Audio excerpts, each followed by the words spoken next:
পর্দা,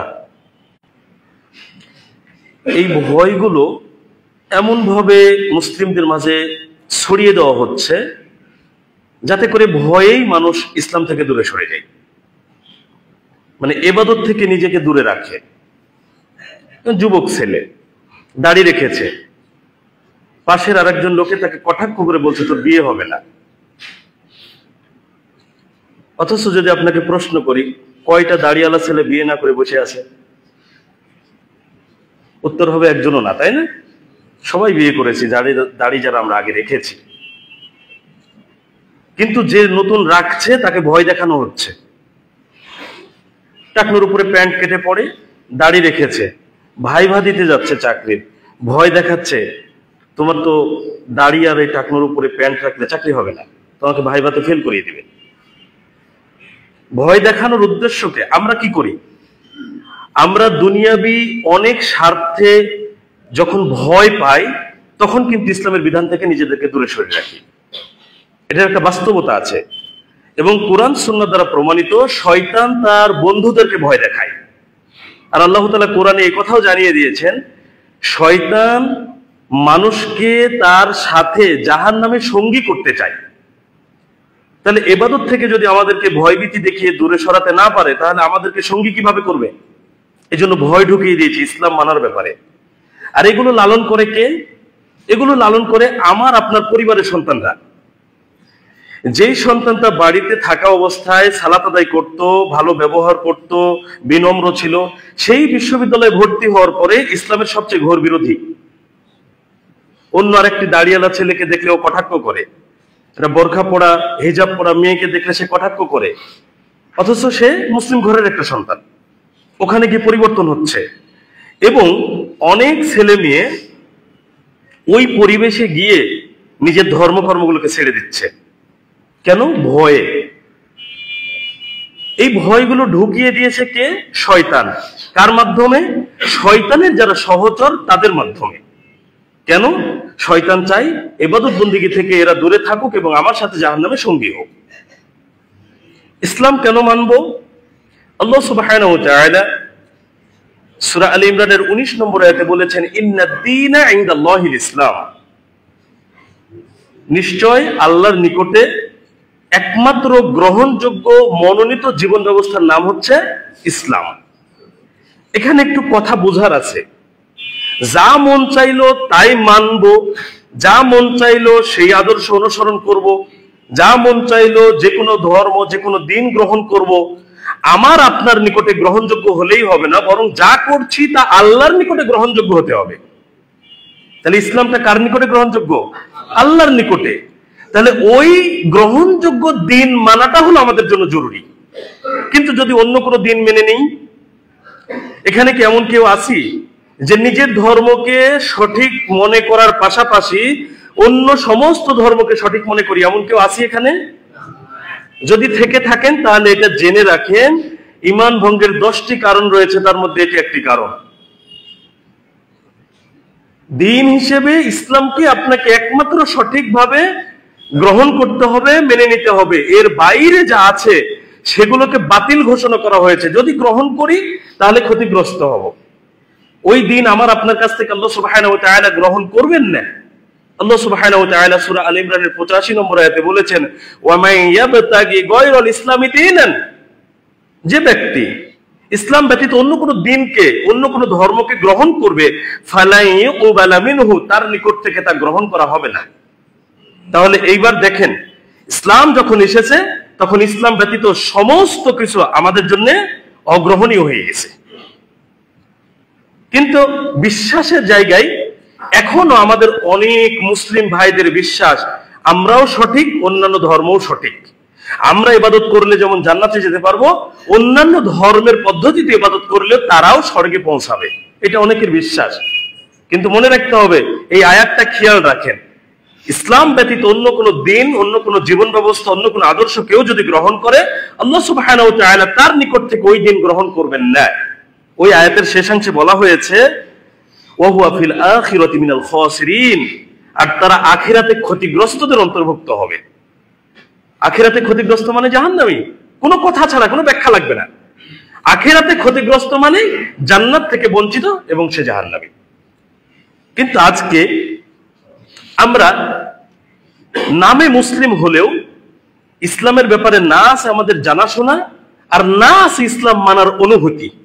এই দুটি জায়গাতে আমাদের ঘাটতি। দেখেন, আপনি এই 1 সপ্তাহ 2 সপ্তাহ আগে দেখেছেন হিন্দুদের পূজা অনুষ্ঠিত হলো। হিন্দুদের পুজোর অনুষ্ঠানে ঢাল তবলা বাজানো হয়, এটা আমরা জানি।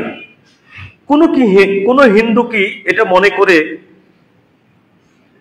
সে এই কাজ থেকে বিরত থেকেছে যে আমরা তো এই দেশে সংখ্যায় কম, মুসলিমদের বসবাস বেশি, এই মন্দিরের ভেতরে যদি ঢোল তাবলা বাজায় এদিকে তো মুসলিমরা যাবে, শুনলে কেমন লাগবে, এটা মনে করে কি তারা ওই পুজো বন্ধ করেছে? কোন খ্রিস্টান তার ধর্ম মানতে গিয়ে যে নীতিমালা আছে সেটার ব্যাপারে কি ইতস্তত বোধ করে কর্ম থেকে বিরত থেকেছে? কেউ থাকে না। খালি সমস্যা কার? সমস্যা খালি আমাদের। ইতস্তত বোধটা আমাদের। কোন ধর্মের ধার্মিক লোক তাদের ধর্ম মানতে দ্বিধাবোধ করে না, ইতস্তত বোধ করে না। যত সব সমস্যা খালি আমাদের। দাড়ি রাখবো, কি বলবে? হ্যাঁ, টাকার উপরে প্যান্টটা কেটে পড়বো, লোকে কি বলবে? এত অল্প বয়স এখনই 5 ওয়াক্ত নামাজ পড়বো, লোকে কি বলবে? সবকিছুর ভাবনা আমাদের এইরকম হয়ে গেছে। কেন? এই ভীতিটা ঢুকিয়ে দেওয়া হয়েছে, বুঝানো হয়েছে যে অল্প বয়সে ধর্মকর্ম করলে তুমি খ্যাত। ভার্সিটির ছাত্র ছাত্রীদের ভাষায় খ্যাত বলা হয়। অল্প বয়সে কেন তুমি এই কাজ করবে? বয়স আরো পড়ে আছে, পরে ধর্মকর্ম করো, এখন আনন্দ করো। মরার বয়স আছে নাকি? এখানে আগে বলে রাখি, যেহেতু প্রসঙ্গ তো চলে আসলো। পৃথিবীতে আসার সিরিয়াল আছে, যাওয়ার কোনো সিরিয়াল নাই। দাদা আগে জন্মগ্রহণ করবে, তারপরে বাবা আসবে, তারপরে নাতি নাতনি আসবে। নানা নানি আগে পৃথিবীতে আসবে, তারপরে মা আসবে, তারপরে নাতি নাতনি আসবে। আসার একটা সিরিয়াল আছে। আপনি আগে জন্মগ্রহণ করেছেন, আপনি বয়সে আমার চেয়ে বড়। আমার পরে যে জন্মগ্রহণ করেছে সে আমার চেয়ে বয়সে ছোট। এর একটা ধারাবাহিকতা আছে পৃথিবীতে আসার, যাওয়ার কোনো সিরিয়াল নেই, কোনো ধারাবাহিকতা নেই। দাদা পৃথিবীতে বেঁচে আছে, নাতি মারা গেছে।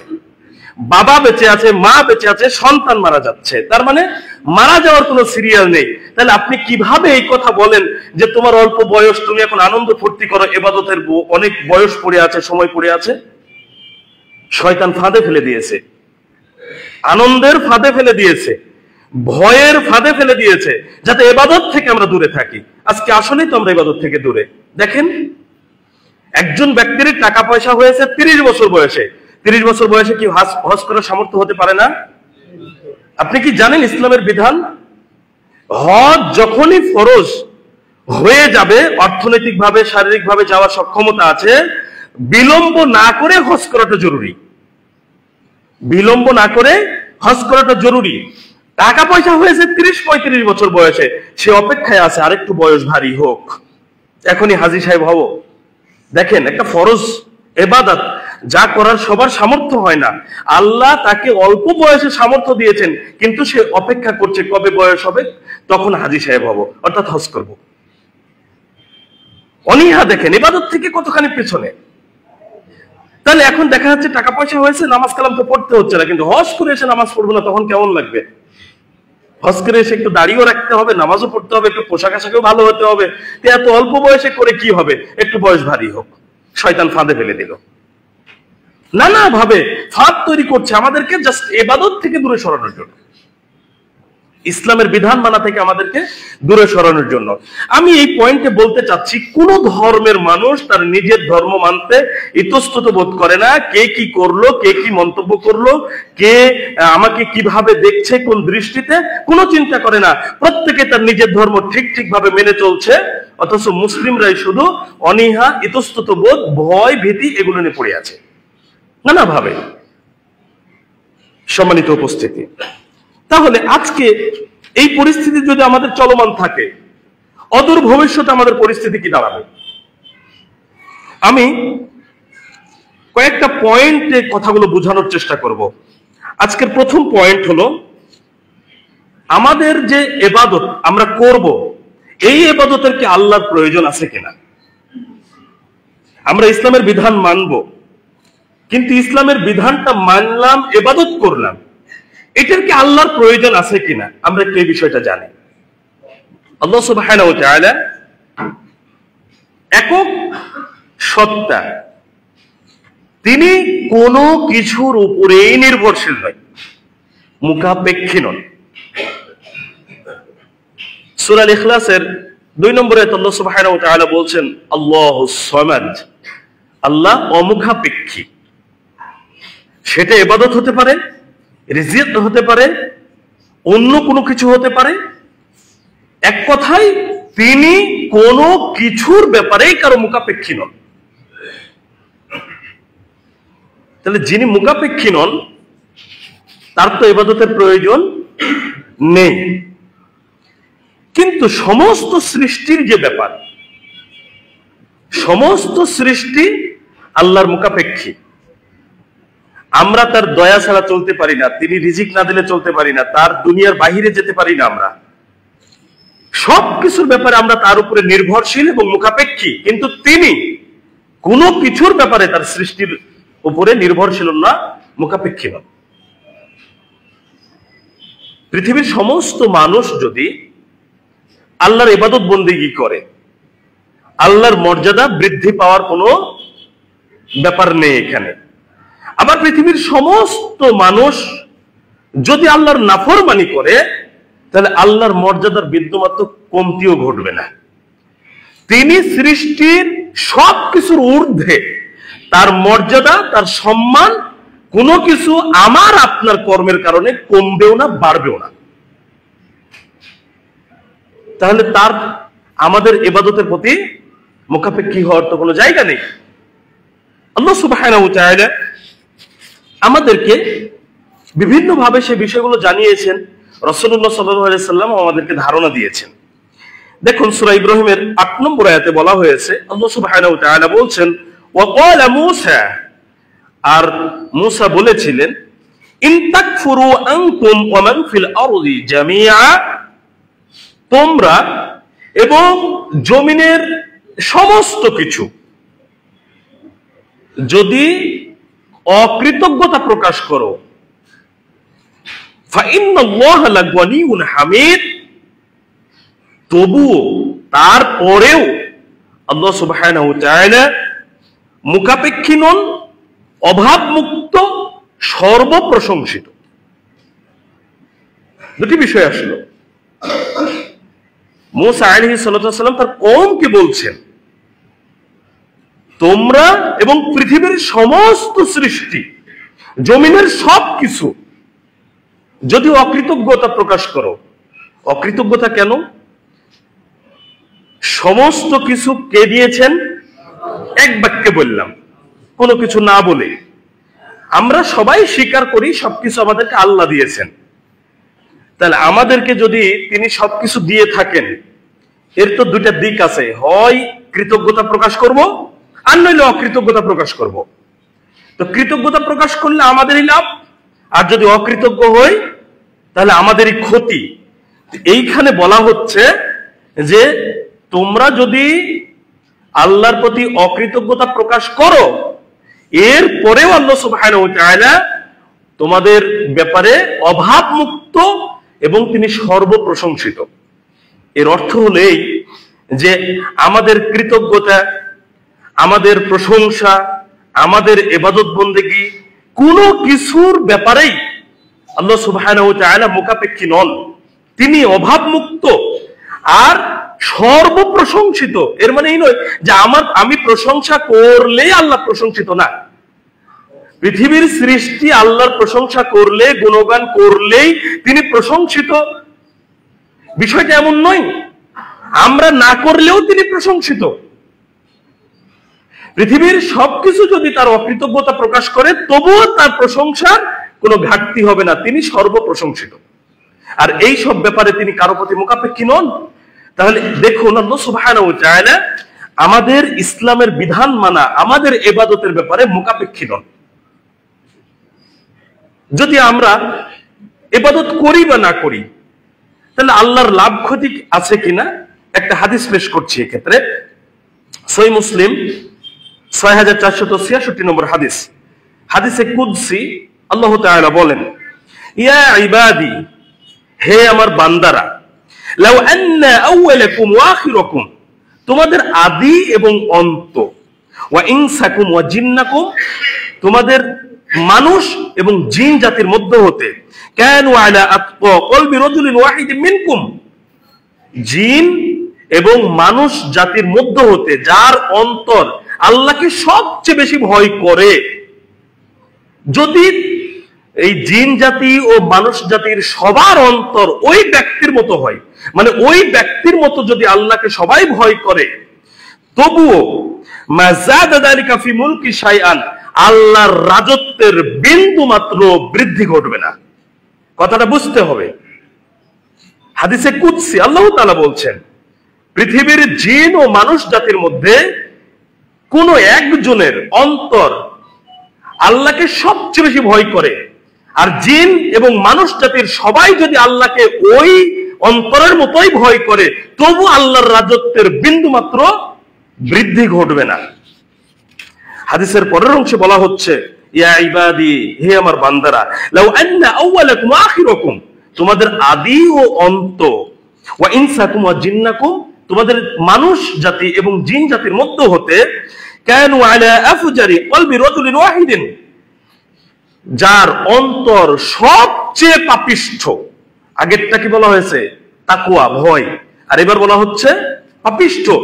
জিন ও মানুষ জাতির মধ্যে যার অন্তর সবচেয়ে বেশি পাপিষ্ঠ, পাপে ভর্তি, জিন ও মানুষ জাতির সবাই যদি ওই ব্যক্তির মতো পাপিষ্ঠ হয়ে যায়, ওই ব্যক্তির অন্তরের মতো হয়ে যায়, তবুও মা নাকাসা যালিকা মিন মুলকি শাইআন, আল্লাহর রাজত্বের বিন্দু মাত্র কমতিও ঘটবে না। কথা বুঝেন? পৃথিবীর সবকিছু যদি আল্লাহর ইবাদত বন্দেগী করে, আল্লাহকে ভয় করে চলে, আল্লাহর রাজত্বের যেমন কোনো বৃদ্ধি ঘটছে না, রাজত্ব যেভাবে আছে, যতখানি আছে ওইভাবেই থাকবে, অসীম অফুরন্ত নিয়ামত তার রাজত্ব, ঠিক তেমনি ভাবে পৃথিবীর সবকিছু যদি নাফরমানি করে, অকৃতজ্ঞতা প্রকাশ করে, পাপিষ্ঠ হয়ে যায়, তবুও আল্লাহর রাজত্বের বিন্দুমাত্র কমতিও ঘটবে না।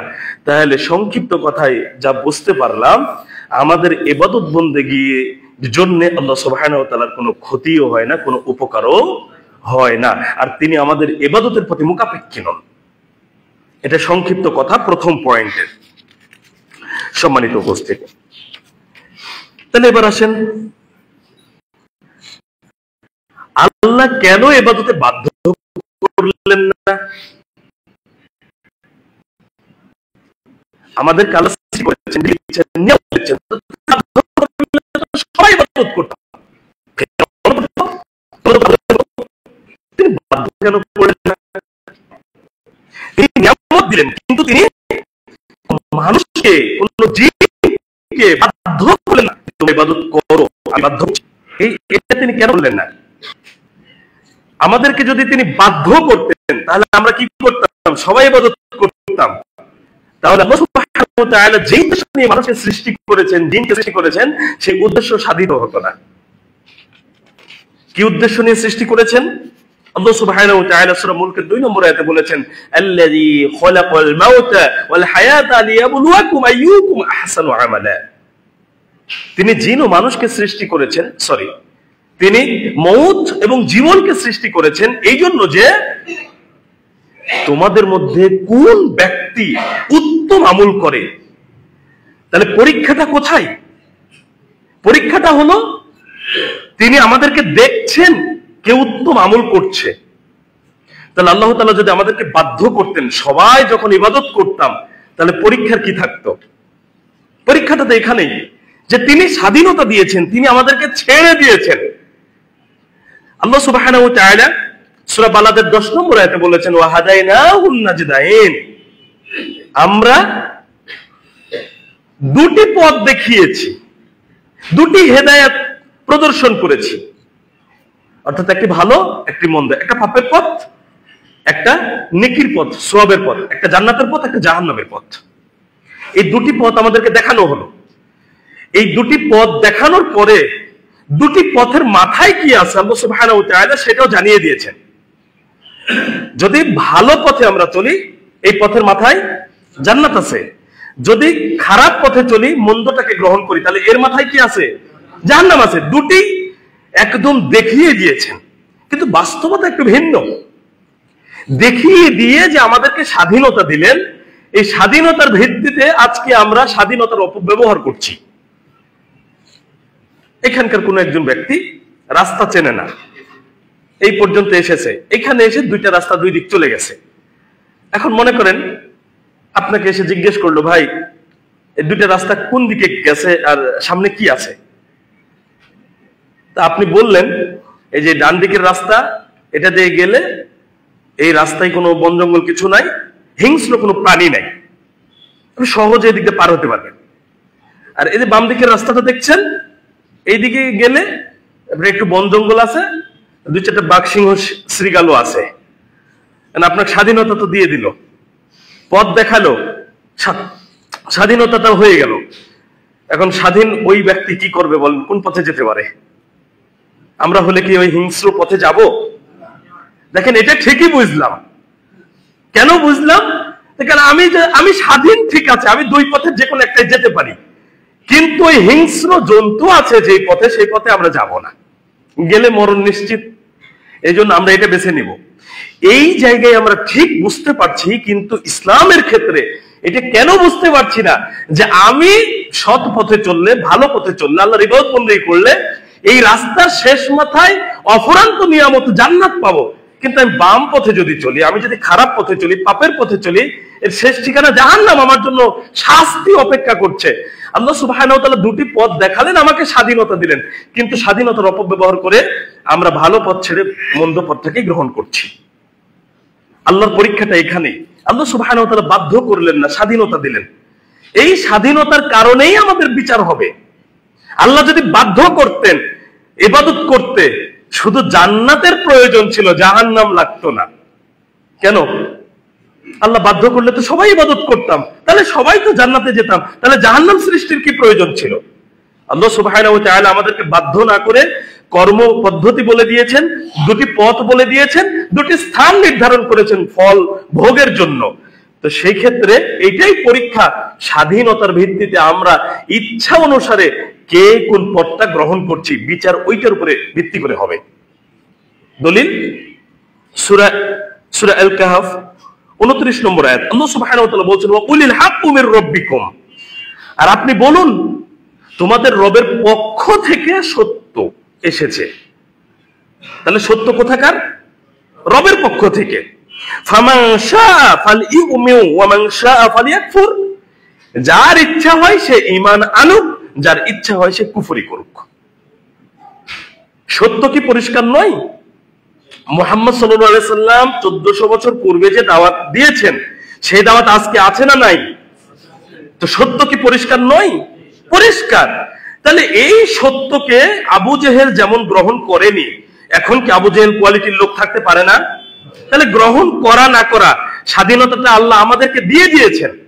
বিচার এই কারণেই হবে, হয় জান্নাত নইলে জাহান্নাম। বাধ্য করলে তো সবাই ইমানদার হয়ে যেতাম, এখানে তো কুফরির কথাটা আসতোই না।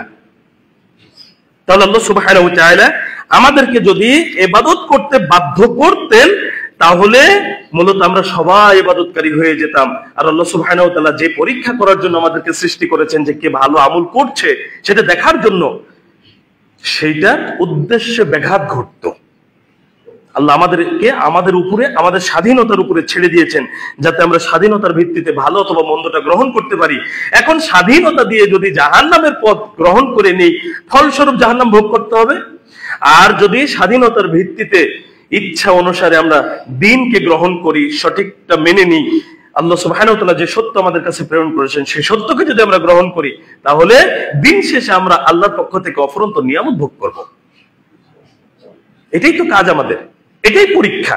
তাহলে আল্লাহ সুবহানাহু ওয়া তাআলা আমাদেরকে ইবাদত করতে বাধ্য করেননি, যদিও তিনি চাইলে করতে পারতেন। এইবার আসেন, তাহলে আমরা কেন ইবাদত করব?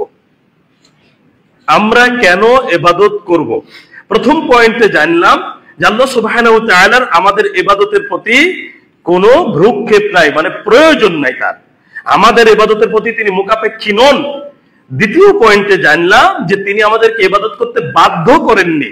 এইবার প্রশ্ন হলো, আমরা তাহলে কেন ইবাদত করব? মন চায় না জানতে? সমস্যা তো এখানেই, আমাদের সমস্যা কিন্তু এইখানে, আমি কাজটা কেন করব? আপনাকে এখনই যদি আমি 500 টাকা এক জায়গায় খরচ করতে বলি, তা আপনি আমাকে প্রশ্ন করে বসবেন আমি কেন এটা করব?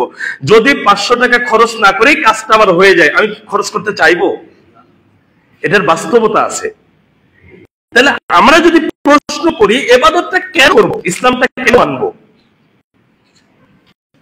আমরা যে কোনো বিষয় যদি এখানে প্রশ্ন করি, আমাদের জীবনের এবং দুনিয়াবি যদি প্রশ্ন করি আপনাদেরকে, আমাদেরকে সৃষ্টি করেছেন কে?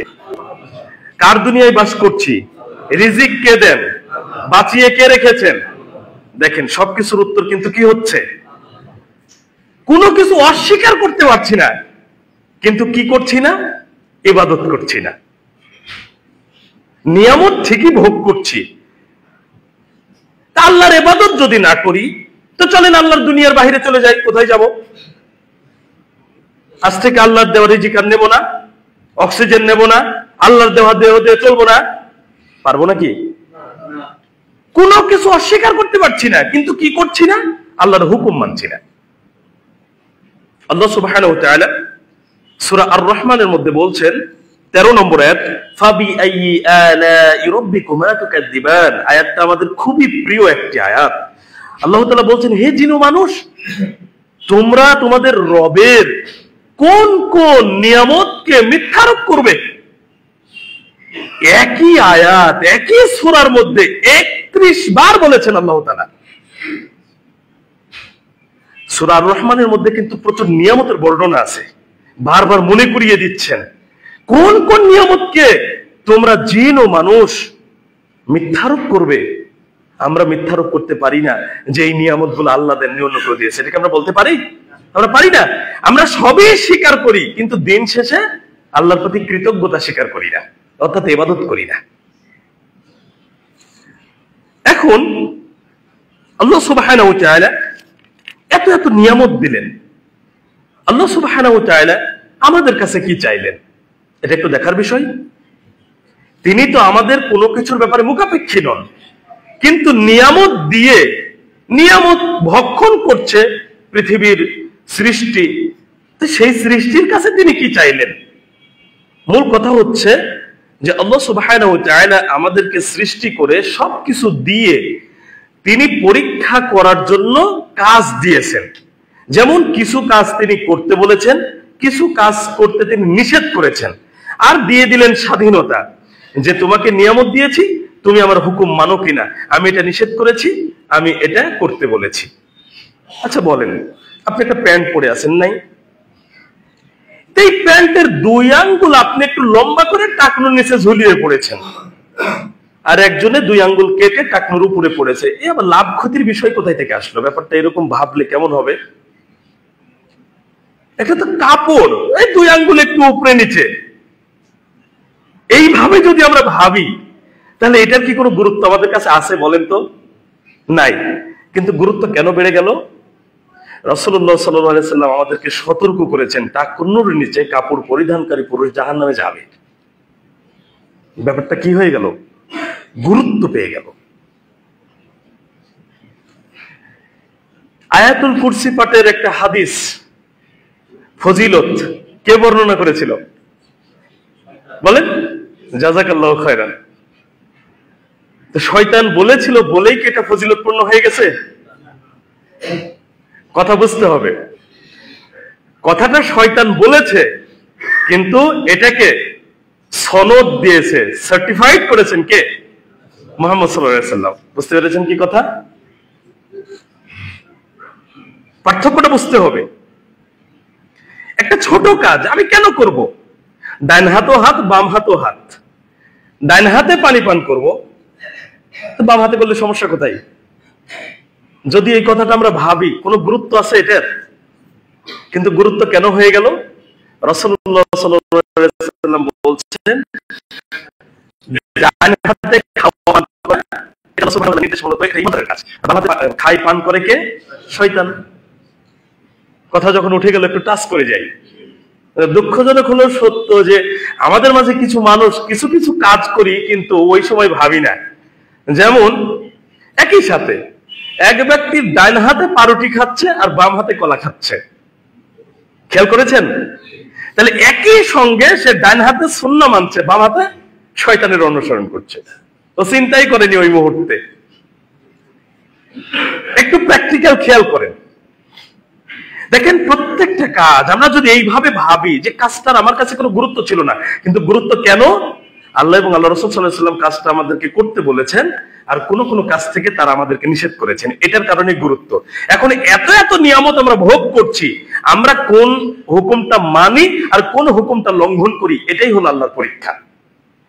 এটাই আল্লাহর পরীক্ষা, এটাই আল্লাহ দেখতে চাচ্ছেন। মূলত আল্লাহ সুবহানাহু ওয়া তাআলার আমাদের ইবাদতের বা আমাদের পাপ করার ব্যাপারে তার কোনো মুখাপেক্ষিতা নেই। সমস্যা হলো আমাদের। আল্লাহ সুবহানাহু ওয়া তাআলা কি বলছেন আমরা একটু দেখি। পরিচিত আয়াত আমাদের সূরা জারিয়াত 56-57 নম্বর আয়াত। আল্লাহ তাআলা বলছেন, ওয়ামা খালাকতুল জিন্না ওয়াল ইনসা ইল্লা লিয়াবুদুন। আমি জিন ও মানুষকে সৃষ্টি করেছি এই জন্য যে তারা যেন আমার ইবাদত করে। তাহলে আমাদেরকে সৃষ্টির মূল উদ্দেশ্য কি দাঁড়ালো? আল্লাহর ইবাদত করা। আল্লাহ সুবহানাহু ওয়া তাআলা এত এত নিয়ামত দিয়েছেন, আমরা নিয়ামত ভক্ষণ করব, তার হুকুম মানব, এটা হলো তার উদ্দেশ্য। আর কিছু তিনি চেয়েছেন কিনা পরের আয়াতে বলা হচ্ছে, মা উরিদু মিনহুম মির রিজকিউ ওয়া মা উরিদু আন ইউতিমুন। আমি চাই না তারা আমাকে রিজিক দিবে বা খাদ্য খাওয়াবে। মানুষ ও জিন আল্লাহকে রিজিক দিবে, আল্লাহকে খাদ্য খাওয়াবে, আল্লাহ এটা চান না। আল্লাহ এত এত নিয়ামত দিয়ে কি চেয়েছেন? তোমরা আল্লাহর ইবাদত করবে। তাহলে আমাদের কি এটা অনুভূতিতে আসা প্রয়োজন নয়? আমরা পৃথিবীতেই তো মানুষ, একে অপরের প্রতি একটু যদি ইহসান করি, দয়া করি, তাহলে সেই মানুষই তো তার প্রতি একটু কৃতজ্ঞ থাকে যে কোনো এক সময় যদি সে বিপদে পড়ে আমি তাকে সাহায্য করব। হয় না এমনটা? তাহলে পৃথিবীর সবকিছু যিনি দিলেন তার প্রতি কৃতজ্ঞ হওয়ার কোনো মানসিকতা কেন আমাদের তৈরি হচ্ছে না? কেন আমরা ইবাদত থেকে দূরে? আমাদের তো উচিত ছিল তার ইবাদতে অগ্রসর হওয়ায়। মনে রাখবেন, আল্লাহ সুবহানাহু ওয়া তাআলা যে ইবাদতের জন্য আমাদেরকে সৃষ্টি করলেন, এই ইবাদতের সুযোগ, সময়, স্থান কোথায়? প্রশ্ন বুঝতে পারেননি? জাযাকাল্লাহু খাইরান, ধরতে পেরেছেন। দুনিয়া। নিঃশ্বাস বন্ধ হলে আর ইবাদত করার কোনো সুযোগ নাই। তাহলে দুনিয়ার জীবন, সূত্রটা মনে রাখেন, পৃথিবী কর্মের জায়গা, আখিরাত চূড়ান্ত ফল ভোগের জায়গা। পৃথিবী চূড়ান্ত ফল ভোগের জায়গা নয়, আখিরাত কর্মের জায়গা নয়। চারটা কথা মনে রাখেন। দুনিয়াতে ইবাদত করছি, কিন্তু এই ইবাদত বা পাপের কাজের যে চূড়ান্ত ফলাফল সেটা কোথায়? আখিরাতে, জান্নাত এবং জাহান্নাম। যত ভালো ইবাদতই করি না কেন আর যত খারাপ পাপ কাজেই জড়াই না কেন, আল্লাহ কি জান্নাত জাহান্নাম আমাদেরকে দুনিয়ায় দিবেন? ফলাফল চূড়ান্ত আখিরাতে। আবার আমরা আখিরাতে গিয়ে কখনো যদি কেউ চিন্তা করি যে আমি আজকে 2 টাকা দান করে কিছু সওয়াব অর্জন করব, সুযোগ আছে? 2 রাকাত সালাত আদায় করব, একটা সূরা তেলাওয়াত করব, কোনো সুযোগ নাই। তার মানে ওখানে চূড়ান্ত ফল ভোগের জায়গা, কর্মের জায়গা নয়। দুনিয়া কর্মের জায়গা, চূড়ান্ত ফল ভোগের জায়গা নয়। তাহলে এখন দুনিয়ায় বেঁচে আছি, এখন সুযোগ আছে, এখনই কৃতজ্ঞতা প্রকাশ করতে হবে, এখনই আল্লাহর ইবাদতে আমাদেরকে অগ্রসর হতে হবে। নিঃশ্বাস বন্ধ হয়ে গেলে আমাদের এই সুযোগ আর থাকবে না। এমন কোন ব্যক্তি আছে গ্যারান্টি দিতে পারি এই সালাত শেষ করে বাড়িতে ফিরতে পারবো? প্রতিনিয়ত অ্যাক্সিডেন্ট হয়ে মারা যাচ্ছে মানুষ, যাচ্ছে না? এমন কোন ব্যক্তি এখানে আছি যে বাড়ি থেকে আমরা বের হয়েছি এই চিন্তা করে যে বাড়িতে লাশ হয়ে ফিরবো? হসপিটালে কি এই চিন্তায় আমরা যাই যে হসপিটালে যাচ্ছি আমি মৃত লাশ হয়ে বাড়িতে ফিরবো? এই চিন্তা করে আমরা বাহিরে বের হই না। আমরা এই চিন্তা করেই যাই হসপিটালে যাচ্ছি সুস্থ হয়ে বাড়ি ফিরবো, বাহিরে যাচ্ছি কাজটা সেরে সুস্থ অবস্থায় বাড়ি ফিরবো। কিন্তু সবাই কি সুস্থ অবস্থায় হসপিটাল থেকে আর বাহিরে থেকে বাড়িতে ফেরে? তো উদ্দেশ্য বাড়িতে লাশ হয়ে ফেরা তো ছিল না। তাহলে কোন ভরসায় এখন পর্যন্ত ওই অনুভূতিটা আমাদের মধ্যে কাজ করছে যে আমি ইবাদত থেকে দূরে থাকবো? আমার কি মরণ হবে না? আপনার আশেপাশের, আপনার পরিচিত, আপনার কাছের ছোট ভাই দেখেন আপনার কাছে নেই, মারা গেছে। খোঁজ করে দেখেন আপনার আশেপাশে আপনার চেয়ে অল্প বয়সী মানুষ মারা গেছে। কেন এখনো নিজের অবস্থার পরিবর্তন ঘটছে না? ঘটা উচিত। দুনিয়া তো কর্মের জায়গা, আখিরাত ফলভোগের জায়গা। এখন যদি কর্ম না করি তাহলে পরকালীন জীবনে গিয়ে যে যা করে যাচ্ছি। এখানে আরেকটি বিষয় বলি, পৃথিবীতে হয় আমরা ইবাদত করি, নইলে আমরা নাফরমানি করি। এই দুইয়ের বাহিরে আমরা কেউ নাই। পার্থক্যটা বুঝতে হবে। আমরা হয় আল্লাহর ইবাদত করি আর নইলে শয়তানের ইবাদত করি, এর বাইরে আমরা কেউই নাই। আল্লাহ যেমন মানুষকে এবং জিনকে আল্লাহর ইবাদতের জন্য সৃষ্টি করেছেন তিনি জানিয়ে দিলেন, সেই সাথে মানুষ এবং জিন আল্লাহর ইবাদত যদি না করে তাহলে সেখানে শয়তানের ইবাদত হয়ে যাবে। এই জন্য আল্লাহ শয়তানের ইবাদত করতে আমাদেরকে নিষেধ করেছেন। সূরা ইয়াসিন 60 নম্বর আয়াত আল্লাহ নিষেধ করেছেন আদম সন্তানকে যে তুমি শয়তানের ইবাদত করো না। কেন নিষেধ করলেন? কারণ মানুষ যখন আল্লাহর ইবাদত থেকে দূরে তখন কার ইবাদত করছে? শয়তানের। আর মানুষ যখন আল্লাহর ইবাদত করবে তখন শয়তানের ইবাদত থেকে দূরে সরে আসবে মানুষ। তো দুটি বিষয় চলে আসলো সামনে। তাহলে এই যে সময়টা আমাদের সামনে আছে যে আমরা দুনিয়াতে কাজ করব, দুনিয়া আমার কাজের জায়গা, আমার ইবাদতের জায়গা দুনিয়া, ফলভোগের জায়গা আখিরাত। আমরা ইবাদত কেন করব? কার প্রয়োজনে? মনে রাখবেন, আমরা যা কিছু করি তা আমাদের নিজের কল্যাণেই করি অথবা অকল্যাণে করি। আল্লাহ সুবহানাহু ওয়া তাআলা কোরআনে অনেকগুলো জায়গায় কিছু কিছু বিষয় উল্লেখ করেছেন। আমি একটি দলিল হিসেবে উপস্থাপন করছি। সূরা আল বাকারা 272 নম্বর আয়াতে আল্লাহ সুবহানাহু ওয়া তাআলা বলছেন, ওয়া মা তুনফিকু মিন খায়রিন ফালিআনফুসিকুম। আল্লাহ তাআলা বলছেন, কাজেই তোমরা যা কিছু ব্যয় করো অর্থাৎ খরচ করো, আল্লাহর পথে দান করো, সেগুলো মূলত নিজের জন্যই করো। তাহলে দান করি, দানকে আল্লাহর প্রয়োজন আছে? যাকাতের আল্লাহর প্রয়োজন আছে? নাই। আমরা একটু আগে জেনেছি যে ইবাদতের প্রতি তিনি মুখাপেক্ষী নন, মানুষের কোনো ব্যাপার আল্লাহ মুখাপেক্ষী নন। তাহলে আমি দান করছি, আমি সালাত আদায় করছি, সিয়াম পালন করছি, এগুলো কার জন্য? আমার নিজের জন্য, আমার নিজের জন্য। তাহলে সালাত, সিয়াম, হজ, যাকাত, দান, সাদাকা, সৎ ব্যবহার, এই সব কিছুর উপকার কল্যাণ ব্যক্তির নিজের জন্য। আল্লাহ সুবহানাহু ওয়া তাআলার এখানে কোনো লাভ ক্ষতির বিষয় নেই। তাহলে আমি আমার উপকারের জন্য কাজ করব না? নিজের ভালো কে বোঝে না বলেন তো? দুনিয়াবি ক্ষেত্রে আমি ওই যে একটা উদাহরণ একটু আগে পেশ করলাম স্বাধীনতার বিষয়ে, একই রকম কথা। দুনিয়ার ব্যাপারে আমরা অনেক কিছু বুঝি, আমরা শুধু আখিরাতের ব্যাপারেই বুঝি না। নিজের স্বার্থ সবাই বুঝি, দুনিয়ার স্বার্থ, কিন্তু আমি যে ইবাদত করছি এটাও যে আমারই স্বার্থ, এইটা শুধু ইবাদতের ক্ষেত্রেই বুঝি না আমরা। এটা বোঝা উচিত সম্মানিত উপস্থিতি। আজকে আমরা চরম অবহেলার মধ্যে আছি যে আমরা দুনিয়াবী ক্ষেত্রে যতটা আকৃষ্ট, আমরা আখিরাতের ক্ষেত্রে ততটা আকৃষ্ট নই। আবার দুনিয়াতে যতই আকৃষ্ট হই না কেন, দুনিয়াকে চিরস্থায়ী ভাবে আঁকড়ে ধরে রাখার, আটকে রাখার সুযোগ আমাদের জন্য কি রাখা হয়েছে? যার যাই থাকুক, দিন শেষে আমাদেরকে এই দুনিয়া ছেড়ে চলে যেতে হবে। ছোট্ট একটা উদাহরণ পেশ করি। আমরা বাড়িতে গরু, ছাগল, হাঁস, মুরগি পালি, তাই না? দিন শেষে ওই হাঁস, মুরগি, গরু, ছাগলকে আমরা কি করি? হয় বিক্রি করে দিয়ে টাকা নিই, আর নইলে জবাই করে খেয়ে ফেলি। হাঁস, মুরগি, গরু, ছাগল এটা যেমন বুঝে না যে আমার মালিক আমাকে এত যত্ন করে আদর করে খাইয়ে দেয়, লাস্টে হয় আমাকে জবাই করে খাবে, নইলে বিক্রি করে টাকা নেবে, এটা যেমন ও বুঝে না, আমাদের অবস্থা তাই। আমরা এটা বুঝতে পারছি না যে দুনিয়াকে যত ভালোবাসি, দুনিয়াকে যতই আপন করে নিই, এই দুনিয়া শেষকালে আমাকে লাথি মেরে ফেলে দিবে। লাথি মেরে ফেলে দেওয়ার অর্থটা আমি বোঝাতে চাচ্ছি, মরণ হবে এবং কবরে ঠেলে দিবে আমাদেরকে। এটা আমরা বুঝতে পারছি না। ওই গরু, ছাগল, হাঁস, মুরগি যে অবস্থা, একই অবস্থা আমাদের, যে আমরা দুনিয়াকে আঁকড়ে ধরেছি, কিন্তু দুনিয়া আমাদেরকে আঁকড়ে ধরে থাকবে না, আমাদেরকে সময় মতো ধাক্কা দিয়ে ফেলে দিবে। এটা কেন বুঝতে পারছি না? এটা বোঝা উচিত। দেখুন, আমরা খাবার খাই, কার জন্য খাই? আমি খাবার খেলে কি আপনার উপকার হবে? আমি অক্সিজেন নিই, আপনি বাঁচবেন না আমি বাঁচবো? তাহলে আমি অসুস্থ হলে চিকিৎসা নিচ্ছি কিসের জন্য? নিজের রোগ ভালো করার জন্য, তাই না? তাহলে খাবার খাচ্ছি, অক্সিজেন নিচ্ছি বেঁচে থাকার জন্য, চিকিৎসা নিচ্ছি সুস্থ থাকার জন্য, ঘুমাচ্ছি নিজের স্বাস্থ্য ভালো রাখার জন্য। কার জন্য করলাম? নিজের জন্য। এই কাজগুলো নিজের জন্য করি, এটা বুঝি। তাহলে আমি ইবাদত করছি আমার উপকারের জন্য, আমার কল্যাণের জন্য, এটা কেন বুঝতে পারছি না? এটা তো আমার উপকার। আমি যদি ইবাদত না করি, আমি যদি ভালো কাজ না করি, তাহলে আমাকে জাহান্নামের শাস্তি ভোগ করতে হবে। আমি যদি ইবাদত বন্দেগী করি, আল্লাহ সুবহানাহু ওয়া তাআলা দয়া করে তার অফুরন্ত নিয়ামত জান্নাত আমাদেরকে দিবেন। কাজটা তো আমার নিজের জন্য হলো, কেন এটা বুঝতে পারছি না?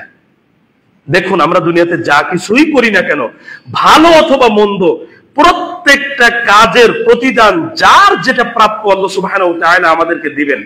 তাহলে সেই ক্ষেত্রে সচেতন হওয়া কি জরুরি নয়? আল্লাহ সুবহানাহু ওয়া তাআলা সূরা আলে ইমরানের 25 নম্বর আয়াতে বলেছেন, ওয়া উফিয়াত কুল্লু নাফসিন মা কাসাবাত, আর প্রত্যেককে তার কাজের প্রতিদান পূর্ণরূপে দেওয়া হবে।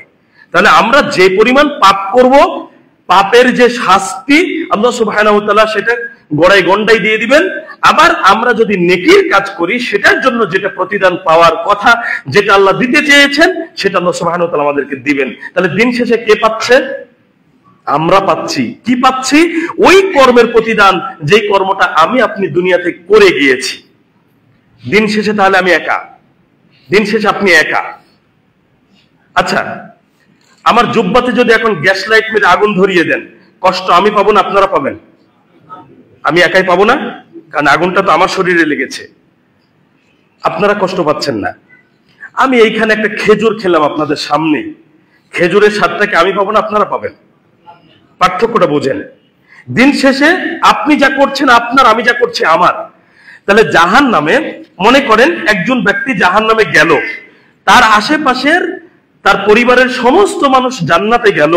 তো যারা জান্নাতে গেল তারা কি ওই ব্যক্তি যে জাহান্নামে গিয়েছে তার শাস্তির ভাগ গ্রহণ করবে? আবার মনে করেন একজন ব্যক্তি জান্নাতে গেল, তার চেনা জানা আশেপাশের মানুষ, পরিবারের মানুষ সবাই জাহান্নামে গেল। তো যারা জাহান্নামে গেল তারা কি ওই ব্যক্তি যে জান্নাতে গেল তার সুখ শান্তির ভাগ গ্রহণ করবে? পারবে? তাহলে দিন শেষে কি হলো? দিন শেষে আপনার কর্মের প্রতিদান আপনার কাছে, আমার কর্মের প্রতিদান আমার কাছে, জান্নাত অথবা জাহান্নাম। তাহলে কেন ভাই নিজের ভালোর জন্য কাজ করছি না? আমার ভালোর জন্য আমাকে ইবাদত করতে হবে। আমি আল্লাহর দয়াপ্রাপ্ত হয়ে জান্নাতে যেতে চাই, এই জন্য আমাকে ইবাদত করতে হবে। তা পাপ করলে তো শাস্তিটাও আমাকেই ভোগ করতে হবে। কারো শাস্তি কেউ ভোগ করছে না, কারো সুখ শান্তির কেউ ভাগও নিতে যাচ্ছে না।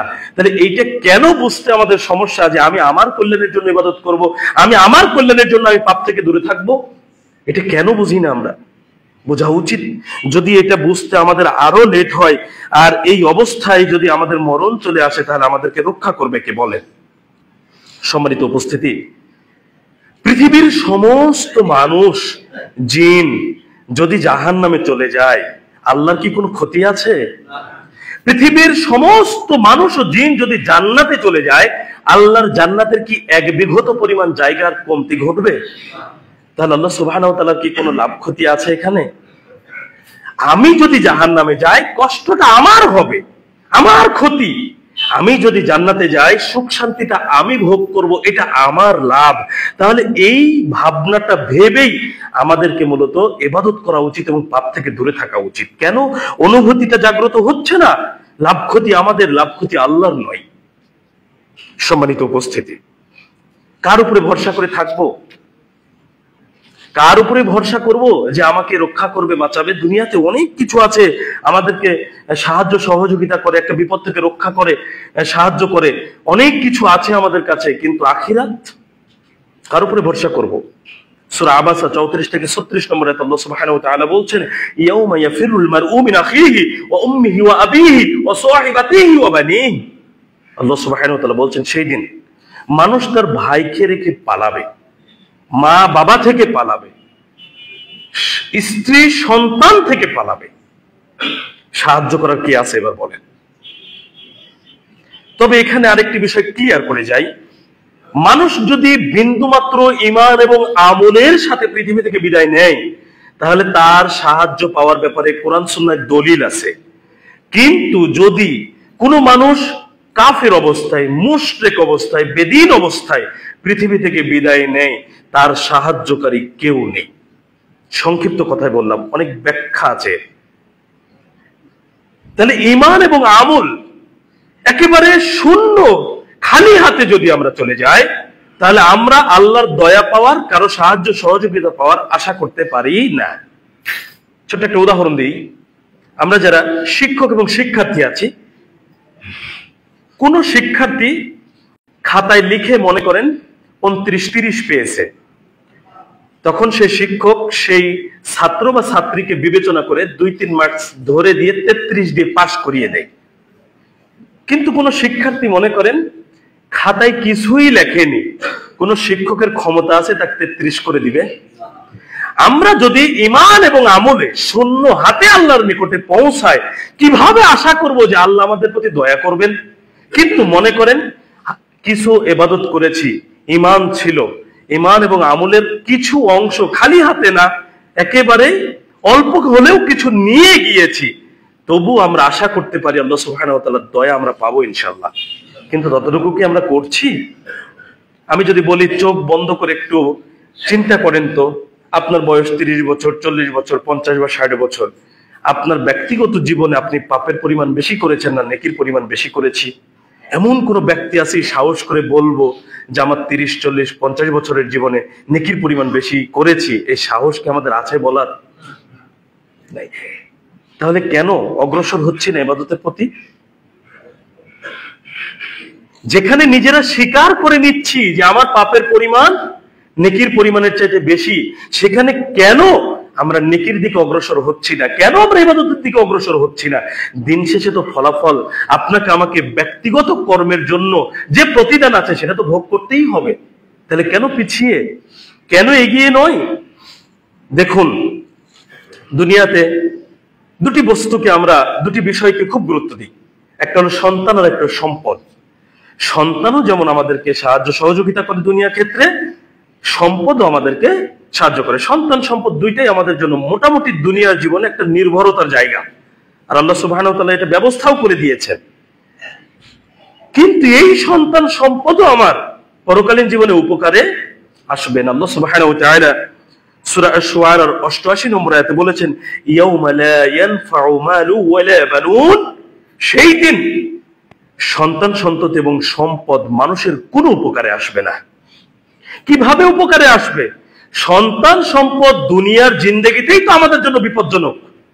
যেই সন্তান নামাজ পড়ে না, রোজা করে না, সিগারেট বিড়ি খেয়ে বেড়ায়, ইফটিজিং করে, সুদ ঘুষের সাথে জড়িত, নানান রকম পাপ কাজ অন্যায় কাজের সাথে জড়িত, বাবা মাকে বৃদ্ধাশ্রমে রেখে আসে, দুনিয়াতেই বাবা মাকে মারধর করে, খেতে দেয় না, দেখাশোনা করে না, খরচ দেয় না, দুনিয়াতেই যে সন্তান আমার জন্য ক্ষতিকর হলো, সেই সন্তান আখিরাতে আমার জন্য কিভাবে উপকারী হবে?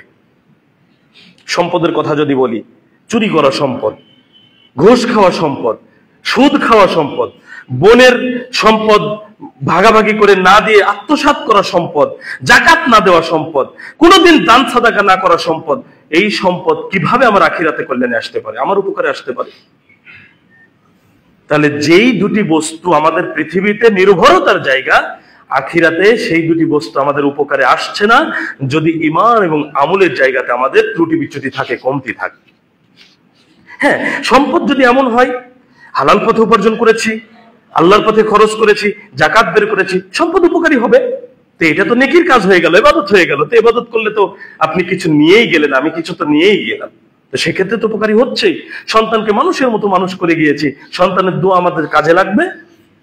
কিন্তু আমি যে উদাহরণটা দিলাম, কোন ধরনের সম্পদ, কোন ধরনের সন্তান আমাদের উপকারে আসবে না, তা আশা করি ক্লিয়ার হওয়ার কথা।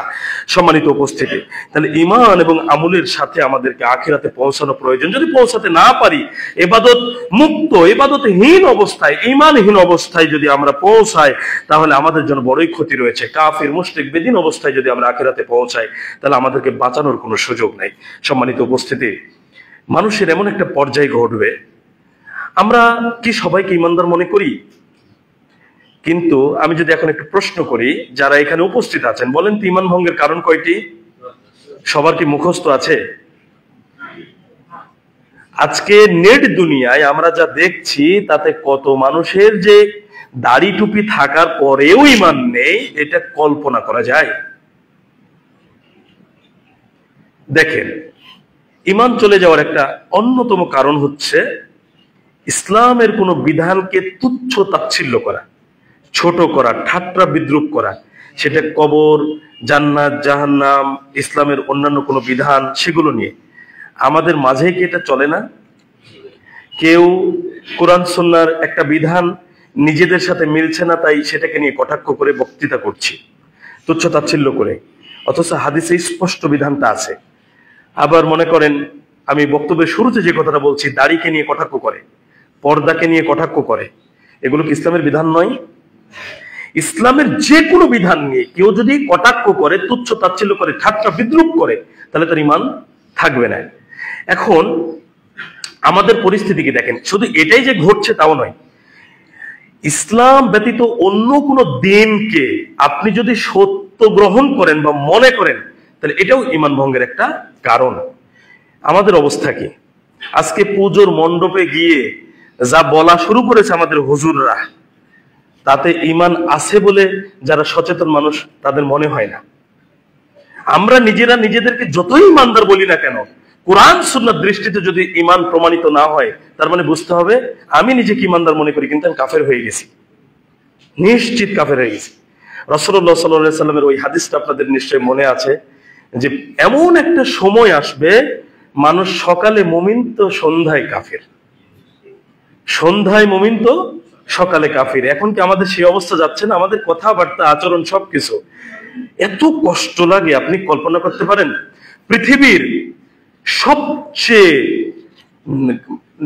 নিকৃষ্ট জায়গা বলতে একজন ইমানদারের কাছে কি হতে পারে? আমার কাছে যেটা মনে হয়, যেখানে আল্লাহর সাথে শিরক হয় সেই জায়গাটা সবচেয়ে নিকৃষ্ট হওয়া উচিত একজন ইমানদারের কাছে। অথচ সেইখানে গিয়ে বলছে এইভাবে যে এইখানে উপস্থিত হতে পেরে আল্লাহর রহমতে আমি আল্লাহর শুকরিয়া আদায় করছি। কল্পনা করতে পারেন ঈমান থাকে? একজন ব্যক্তি রাসূলুল্লাহ সাল্লাল্লাহু আলাইহি সাল্লামের কাছে এসে বলছে আমি একটা মানত করেছি। মানত, মানত বোঝেন? আমাদের গ্রামের ভাষায় মানসিদ বলে। মানসিদ না, আসলে মূল শব্দটা হয় মানত। এর কিন্তু একটা বিধান আছে ইসলামে। তো মানতটা একটা জায়গায় করেছে, একটা স্থানে। রাসূলুল্লাহ সাল্লাল্লাহু আলাইহি সাল্লাম ওই সাহাবীকে জিজ্ঞেস করছেন ওখানে কি আগে মূর্তি টুর্তির ইবাদত করা হতো কিনা, পূজা করা হতো কিনা। আপনি চিন্তা করেন, নির্দিষ্ট একটা জায়গায় মানত করেছে। রাসূলুল্লাহ সাল্লাল্লাহু আলাইহি সাল্লাম তাকে এই কথা জিজ্ঞেস করলেন কেন? এমন হতে পারে যেহেতু জাহেলি যুগ পার হয়ে এরা মুসলমান হয়েছে, ওইখানে কোনো বরকত কল্যাণ মনে করে সে ওটা করেছে। রাসূলুল্লাহ সাল্লাল্লাহু আলাইহি সাল্লাম তাকে জিজ্ঞেস করছেন, তার মানে যদি ওখানে মূর্তির পূজা টুজা কিছু হয়ে থাকে, তার মানে তোমার জন্য ওইখানে মানত করা কি হবে না? জায়েজ হবে না। কথা বুঝতে পেরেছেন? তাহলে যেখানে আমার রবের সাথে শিরিক হচ্ছে সেখানে আমি গিয়ে কি এমন ইসলামের জন্য কাজ করছি? কল্পনা করা যায়? আমি জাস্ট একটা উদাহরণ পেশ করলাম যে আমরা ইমানদার মনে করছি আমরা নিজেদেরকে, কিন্তু ইসলামের দৃষ্টিতে আমাদের ইমান আছে কিনা এটা কতটুকু আমরা গবেষণা করেছি। আলহামদুলিল্লাহ, তাও তো আহলে হাদিস মসজিদগুলোতে ইমান কেন্দ্রিক শুধু আলোচনাই হয় না, ইমান ভঙ্গেরও আলোচনা হয়। কিন্তু অন্যান্যদের অবস্থা চিন্তা করেন তো, ইমান ভঙ্গের যে কারণ আছে এটাই তো মানুষ জানে না। কি অবস্থার মধ্যে আমরা আছি। আমি জাস্ট এতটুকু বোঝাতে চাচ্ছি, আমার আপনার দৃষ্টিতে যেটা ঈমান সেটাই আল্লাহর নিকটে গ্রহণযোগ্য হবে বিষয়টা এমন নয়। আল্লাহর দৃষ্টিতে, রাসূলুল্লাহ সাল্লাল্লাহু আলাইহি সাল্লামের সুন্নাত দৃষ্টিতে কে ঈমানদার এইটা যতক্ষণ প্রমাণিত না হচ্ছে ততক্ষণ সফলতার কোনো সুযোগ নাই। সম্মানিত উপস্থিতি, আমি বলছিলাম যে এই যে যাদেরকে আমরা ঈমানদার মনে করছি, মনে করেন আমার অজান্তেই কাফের অবস্থায় মারা গেছি। অবস্থাটা কি হবে জানেন? কাফেরদের মানুষ এক পর্যায়ে জাহান্নাম থেকে বাঁচার জন্য কামনা করবে আমি যদি মাটি হতাম। মাটি হলে কি হবে? মাটির বিচার ফাইসালা আছে। দেখেন আমি হাদিসটা পেশ করি, খুব বুঝতে সহজ হবে। প্রেক্ষিতে আয়াতটা পেশ করে নি। সূরা নাবা 40 নম্বর আয়াত আল্লাহ সুবহানাহু ওয়া তাআলা বলছেন, ইন্না আনযারনাকুম আযাবান করিবা, নিশ্চয় আমরা তোমাদেরকে আসন্ন শাস্তি সম্পর্কে অবগত করলাম। আমাদের সামনে যে শাস্তি আছে আল্লাহ কি এগুলো জানিয়ে দেননি? কবরের শাস্তি, জাহান্নামের শাস্তি সবকিছু কিন্তু আমাদেরকে জানিয়ে দিয়েছেন, যা আমাদেরকে অবগত করা হয়ে গেছে। এইবার ইয়াউমা ইয়ানদুরুল মারউ মা কদ্দামাত ইয়াদাহু, সেই দিন অর্থাৎ কিয়ামতের দিন মানুষ যখন তার কৃতকর্ম দেখতে পাবে, অর্থাৎ আমরা দুনিয়াতে কি করেছি এটা আমরা দেখতে পাবো সরাসরি। এই কাজটা আমি করেছি, কাজটা আপনি করেছেন, সবাই সবার কর্মটা দেখতে পাবো। ওই অবস্থায় কি হবে? ওয়ায়াকুলুল কাফিরু, কাফির ব্যক্তি বলবে ইয়া লাইতানি কুনতু তুরাবা, হাই আমি যদি মাটি হতাম। কেন মাটি হতে চাইবে? এই অবস্থায় মাটি হওয়ার প্রয়োজনীয়তা কি? কিয়ামতের মাঠ, কঠিন পরিস্থিতি, কিন্তু মাটি হতে চাইবে কেন? অন্য কিছু হওয়া যেত না? দেখুন সিলসিলা সহিহা 1966 নম্বর হাদিস, হাদিসে বলা হয়েছে আল্লাহ সুবহানাহু ওয়া তাআলা মানুষের বিচারের পাশাপাশি পশু প্রাণীর বিচার করবেন। এবং সেই হাদিসের ভেতরে দুটি প্রাণীর কথা উল্লেখ করা হয়েছে, ছাগলের কথা উল্লেখ করা হয়েছে। একটা ছাগলের শিং আছে আর একটা ছাগলের শিং নেই। তো শিংওয়ালা ছাগল ওই শিং না থাকা ছাগলকে একটা গুতা দিয়েছে, জুলুম করেছে তার উপরে। আল্লাহ সুবহানাহু ওয়া তাআলা ওই শিং না থাকা ছাগলকে শিং দিবেন এবং প্রতিশোধ গ্রহণ করবেন। ও যা করেছে তুমিও সেটা করো। এটা হলো পশু প্রাণীর বিচার ফায়সালা। তো রাসূলুল্লাহ সাল্লাল্লাহু আলাইহি ওয়াসাল্লাম ছাগলের কথা দিয়ে বলেছেন, শুধু যে ছাগলের বিচার হবে এমনটা নয়, পশু প্রাণীর বিচার হবে। যদি কোনো পশু প্রাণী একটা আরেকটার উপরে জুলুম করে থাকে তো এর বিচার হবে। কিন্তু যখন বিচারটা শেষ হবে তখন আল্লাহ সুবহানাহু ওয়া তাআলা ওই পশু প্রাণীকে বলবেন তুমি মাটি হয়ে যাও। বিচার শেষ, তুই মাটি হয়ে যাও। তখন ছাগল, গরু, ওই হাঁস, মুরগি সব মাটি হয়ে যাবে। মানে পশু প্রাণীর বিচার শেষ, মাটি হয়ে যাবে, ওদের আর কোনো শাস্তি নেই। তখন যারা কাফির মানুষ তারা তখন আকাঙ্ক্ষা করবে, হাই আমরা যে মাটি হয়ে যেতাম। মাটি কেন হব? মাটি হলে হিসাব নিকাশ এবং জাহান্নামের শাস্তি থেকে বেঁচে যেতাম। সুযোগ আছে? সুযোগ নাই। মাটি হওয়ার বিধান কাদের জন্য? পশু প্রাণীর জন্য। জাহান্নাম জান্নাতের বিধান কাদের জন্য? মানুষের জন্য। তো যারা জাহান্নামী মানুষ হবে তারা মাটি হতে চেয়েও কোনো লাভ নেই। কেন? বিধানটা মানুষের জন্য নয়। জাহান্নামের শাস্তি যদি ভোগ করার মতো অপরাধ করে থাকে তাহলে সেই শাস্তি তাকে ভোগ করতেই হবে। কোনো সুযোগ নেই যে সে এখানে মাটি হয়ে বেঁচে যাবে, এই সুযোগ নেই। সম্মানিত উপস্থিতি, তাহলে এই সব বিষয়গুলো যখন আমাদের সামনে চলে আসছে, বলেন কিভাবে খালি হাতে দুনিয়া থেকে বিদায় নেওয়ার চিন্তা আমরা করতে পারি? কিভাবে আমি একজন ব্যক্তি সচেতন হওয়া সত্ত্বেও আল্লাহর ইবাদত থেকে দূরে থাকি, যে ইবাদত আমি না করলে জাহান্নামে চলে যাব, শাস্তি ভোগ করতে হবে, আর ওই ইবাদত আমি যদি করি তাহলে আল্লাহর দয়াপ্রাপ্ত হয়ে জান্নাতে যাওয়ার আমার সুযোগ তৈরি হবে। তাহলে আমি কেন এখনো অসচেতন? আমি কেন এখনো ইবাদত থেকে দূরে থাকবো? আমাদের কি আশেপাশে শত্রু নেই? কোন শত্রু ভয়ে কি বাড়ি থেকে বের হওয়া বন্ধ করেছি? কোন শত্রু ভয়ে কি খাওয়া বন্ধ করেছি? কোন শত্রু ভয়ে কি আমরা ব্যবসা বাণিজ্য লেনদেন বন্ধ করেছি?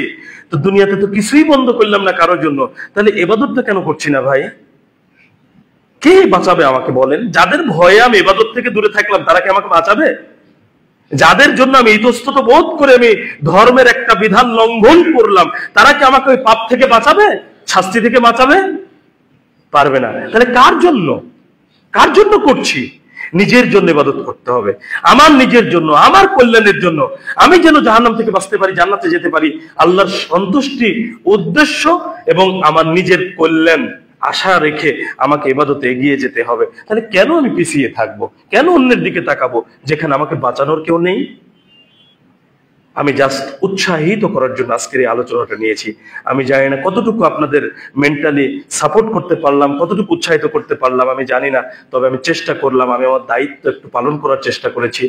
আল্লাহর কাছে পরিশেষে দোয়া করি আল্লাহ সুবহানাহু ওয়া তাআলা যেন আমাদেরকে আজীবন মৃত্যু পর্যন্ত ঈমান এবং আমলের উপরে টিকিয়ে রাখেন। আল্লাহুম্মা আমিন।